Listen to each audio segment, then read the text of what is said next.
नमस्कार, मैं गौरी और आप देख रहे हैं इंडिया पब्लिक खबर। भारत एक ऐसा देश है जहां आज भी लोग स्टार्टअप और बिजनेस से ज्यादा सरकारी नौकरी पर विश्वास रखते हैं, खासकर मिडिल क्लास फैमिली और एक गरीब परिवार। देश भर से गांव, कस्बों, शहरों से करोड़ों बच्चे 16-16 घंटे एक बंद कमरे में दिन रात पढ़ते हैं, इस आस में कि उनकी सरकारी नौकरी लग जाएगी। कुछ गरीबी को खत्म करने और समाज में सम्मान पाने के लिए सरकारी नौकरी की चाह रखते हैं, तो कुछ अपने पैशन को पूरा करने के लिए। साल साल ये बच्चे अपने घर से दूर रहकर एक अच्छी जिंदगी बनाने की तैयारी करते हैं, पढ़ते हैं, परीक्षाएं देते हैं। लेकिन सिस्टम की नाकामी से आज कई बच्चों के सपने टूटते जा रहे हैं। कभी पेपर लीक तो कभी वैकेंसी ही नहीं, लेकिन फिर भी ये बच्चे आस नहीं छोड़ रहे हैं। दिल्ली जैसे शहरों में हर दूसरी गली में कोचिंग सेंटर खुले हैं, लाइब्रेरी बनी है, जहां 10 बाय 10 के कमरों में सरकारी नौकरी की तैयारी में लगे बच्चे ठूस ठूस कर भरे हैं।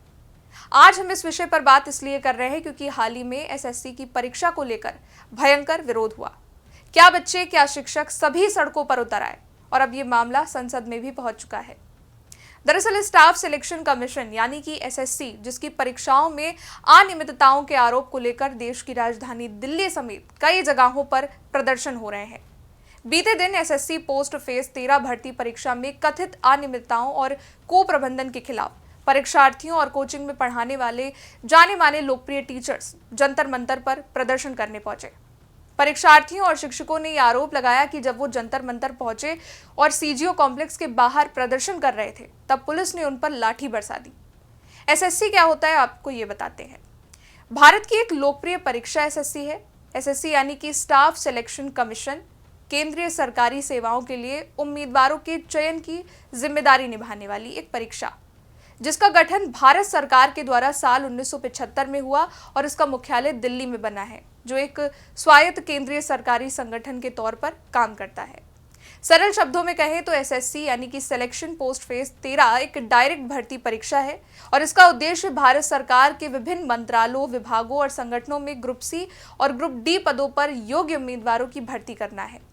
इसमें उम्मीदवार अपनी योग्यता यानी कि 10वीं, 12वीं या ग्रेजुएट लेवल के मुताबिक पदों के लिए आवेदन करते हैं, जिसके तहत data entry operator, clerk, lab assistant, technical operator, store keeper, junior engineer, research assistant, junior stenographer पदों पर नौकरी मिलती है, जिसका 16 मिनट का एक पेपर होता है, जिसमें कुल 100 एमसीक्यू क्वेश्चन पूछे जाते हैं। जानकारी के लिए आपको बता दें कि साल 2010 में एसएससी पहले ग्रुप बी यानी कि नॉन ग्रेजुएटेड और ग्रुप सी नॉन टेक्निकल की परीक्षाएं करवाता था।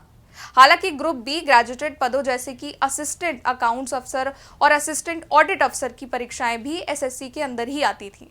अभी तक टाटा कंसल्टेंसी सर्विसेज यानी कि टीसीएस पिछले कई सालों से इन परीक्षाओं का प्रबंधन करती थी, लेकिन अब सेंट्रलाइज्ड परीक्षा सिस्टम के द्वारा ही परीक्षाओं का आयोजन किया जा रहा है। अब सवाल यह है कि आखिर छात्रों में रोष क्यों है? तो छात्रों का कहना है कि सरकार नया सिस्टम तो ले आई है, लेकिन उसमें सुधार की जरूरत है। कैंडिडेट्स का आरोप है कि कई परीक्षाओं में एग्जाम सेंटर इतनी दूर है कि छात्रों को परीक्षा केंद्र पर पहुंचने में ही 2 दिन लग जाते हैं और इसके बाद जब छात्र वहां पहुंच रहे हैं तो आखिरी वक्त में परीक्षा को कैंसिल कर दिया जाता है। यहां तक कि परीक्षा के वक्त कंप्यूटर सिस्टम भी हैंग हो रहा है।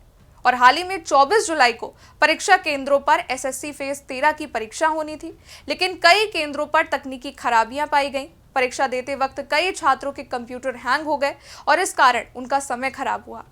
तो कहीं परीक्षा बीच में ही रद्द कर दी गई, तो कुछ को तो 500 से 1000 किलोमीटर की दूरी पर सेंटर्स मिले और जब वहां जाकर पता चला कि परीक्षा ही कैंसिल हो गई। और ऐसी करीब 55,000 शिकायतें अब तक दर्ज हो चुकी हैं। यही नहीं, खुद एसएससी अध्यक्ष एस गोपाल कृष्णन ने भी टेक्निकल फॉल्ट को स्वीकार किया है। अब प्रदर्शनकारी स्वतंत्र और उच्च स्तरीय जांच की मांग कर रहे हैं, जिसमें एडुकेटी और नियुक्ति और उसकी विफलताओं की जांच हो सके, ऐसी उनकी मांग है। वो चाहते हैं कि एडुकेटी का कॉन्ट्रैक्ट तत्काल रद्द कर दिया जाए और एसएससी अपनी खुद की तकनीकी प्रणाली को विकसित करे। अन्य मांगों में पारदर्शी केंद्र आवंटन, समय पर नोटिफिकेशन और तकनीकी खामियों का तुरंत समाधान शामिल है। अभ्यर्थी ये चाहते हैं कि परीक्षा केंद्र उनके होम टाउन या फिर नजदीकी शहरों में हो और बायोमेट्रिक वेरिफिकेशन की प्रक्रिया सुचारू हो। यही नहीं, संसद में चल रहे मॉनसून सत्र में भी एसएससी का ये मुद्दा पहुंच चुका है। आम आदमी पार्टी के नेता संजय सिंह राज्यसभा में नोटिस ऑफ मोशन लाने वाले हैं। इस दौरान वो एसएससी फेज 13 परीक्षा रद्द करने पर बहस छेड़ेंगे।